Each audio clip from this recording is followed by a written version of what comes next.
with double aspect monism. And since I've already said it in the discussion, another premise has to do with the imaginative, confused ideas of good and evil. Okay. So there is no good as distinct from evil in two separate senses. No. And of course, the other premise has to do with his thoroughgoing determinism, where everything that occurs in God is determined by the very essence of God.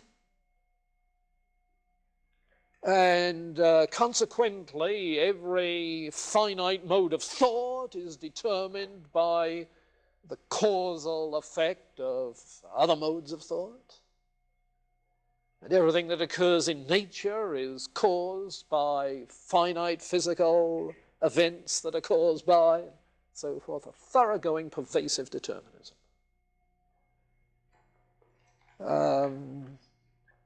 Where we'll see in a moment a little more of this, but somebody asked in the office yesterday,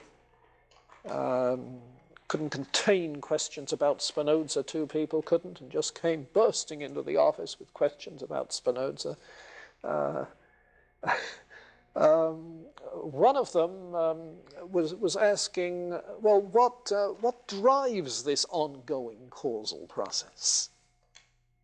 You see, what drives the process? Obviously, there is something which must not only start it, but must sustain it. You see, and the answer is, of course, in one way of putting it, the essence of God, which is causal drive. You see, or as he puts it in developing his psychology, it's conatus. Now, that's the Latin word from which we get our psychological term, conative. Conative tendencies are those that have to do with will and assertiveness and so forth. Drive. So conatus is sort of an inner push, an inner pull, an inner drive that runs throughout everything. It's the very nature of being. It's as if, it's almost as if he's saying, now wait a minute, you mechanistic scientists. Is matter that dead?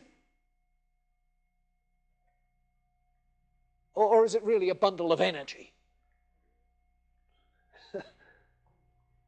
You see, and if that's the sort of thing that's underlying this, he's jumping a couple of hundred years ahead of his time.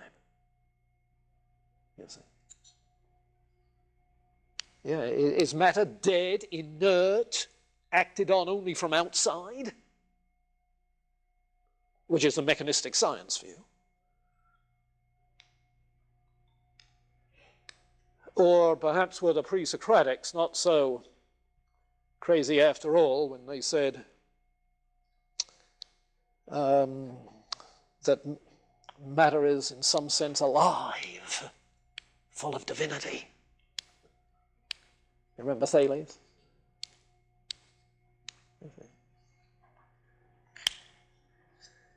Well, Spinoza seems to be thinking in that sort of direction. And next week, when we get into Leibniz, you will find that Leibniz understands the basic constituents of reality as themselves units of energy. You know, yeah, he talks of substance. Oh, he's a pluralist, many substances. Every substance is a unit of energy, force. Now, he never heard of E equals mc squared, but he got the idea. It's not bad for 1700. I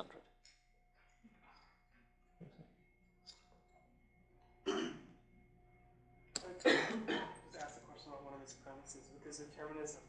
Isn't what his whole ethics, like what he's writing, isn't it just a waste of, not a waste of time, but I mean, what's the point of reading it unless you're determined to read it already? And what's the point of knowing this? Well, yeah, but what do you mean when you say what's the point? Now, what sort of thing is a point? Well, when he talks about like how the best thing to do is to, sort of become this mind, so that you have an intellectual love with eternal. Yeah. It seems like, well, it doesn't matter if I try to do that or not, because everything's determined anyway. So. Yeah. So by a point, are you asking what is the purpose, or isn't he leading to a self-contradictory conclusion? Now, which of the two do you mean, a purpose or a self-contradictory conclusion? So you're trying to argue that Spinoza is self-contradictory.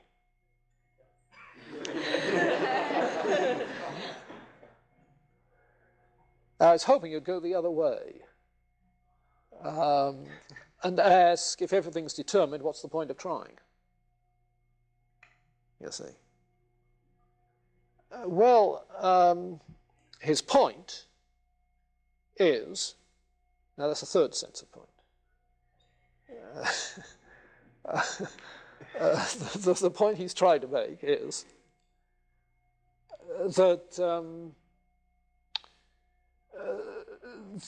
that the fact that everything is determined does not exclude our individual efforts. Because the causal process is the causal process that involves our individual effort, that involves even asking the question, what's the point? Confused idea, though that may be. Because all those things are determined. And so the thought processes we have, debating whether it's contradictory or not, is all part of the process that pushes us on. You see, keep in mind how deterministic are the intellectual processes for him. And you can see things in your own experience that way. You get so involved late one evening in debating with Spinoza that you go to bed and your mind won't rest. It goes on and on and on and on. And you're countering some of his proofs and propositions at 3 o'clock in the morning, wide awake. You see, does that happen to you? Well, that particular example may not, but that sort of thing happens to many others, I think. Yeah. Well, you see, there's a deterministic process you don't control. And even in following through the steps in a deductive proof, you are drawn relentlessly to the logical conclusion. You see?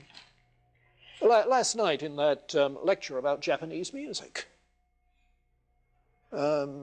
Professor Mull got to the point in the lecture when he would sing or on the piano play some few phrases.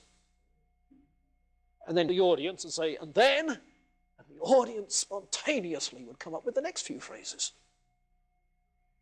Huh? You know, it's almost like Plato with the slave boy doing mathematical problems. Here was Mall with the slave boys and girls doing musical problems. And they seemed to know where it went. Yeah, so you say, what's the point? I can't help myself. You help yourself all the time. Even though your helping yourself is already determined by other helps you've given yourself along the way, which were determined by.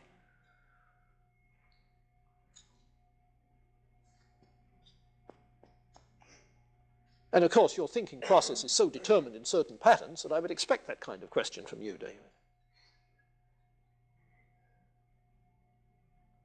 It's the kind of good question David always asks.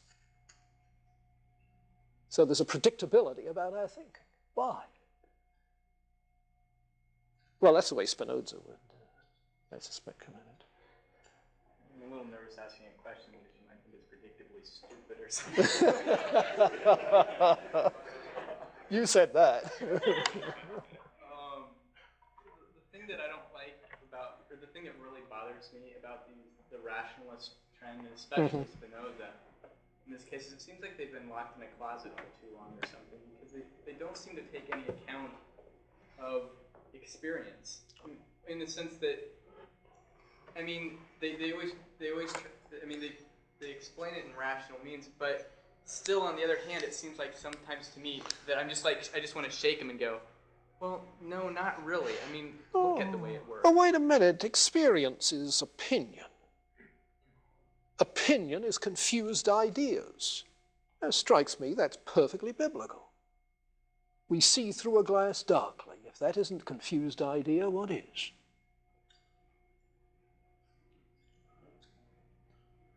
Now, you take account of what you see through a glass darkly, but you don't take it as the last word until you see a little more clearly.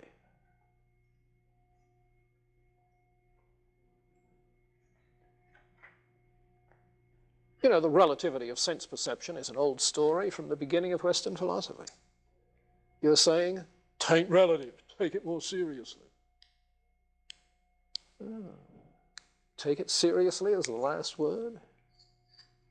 No, experience alone is never enough. You see, Spinoza would respond that way. Frankly, I would too. And I think even an empiricist would, and say that raw experience is not enough. Because we have to analyze our experience enough in order to sift and organize and draw conclusions. Yeah. Now, underlying your question, of course, is the fact that you don't like a person who's such a rationalist that it's all a priori. Yeah, nor do I. Right now I'm playing devil's advocate. But the fact that you don't like a rationalist who says it's all a priori doesn't mean to say that we ought not to appreciate the fact that at least something is a priori. And experience ain't enough.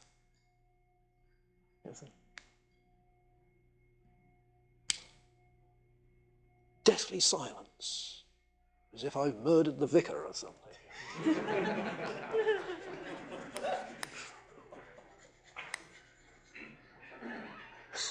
Is empiricism that sacred? Just to follow up that, but it seemed that these a priori concepts must be able to translate in an experiential way. Yes. Yeah. All right, what do you find that's not translatable? What in Spinoza is not translatable? It's a very good question. Yours, I mean, not mine.